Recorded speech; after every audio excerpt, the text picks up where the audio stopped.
I'm on Lunar New Year vacation.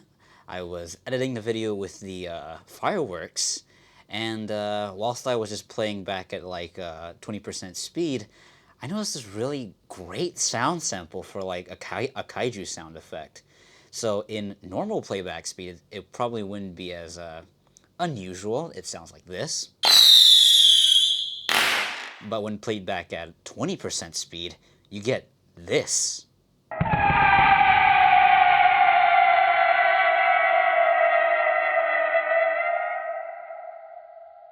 Now, I don't know if there's any specific kaiju that may have used a sound sample similar to a slowed down firework, but if any of you guys, any sound designing guys, need like an audio sample, go wild.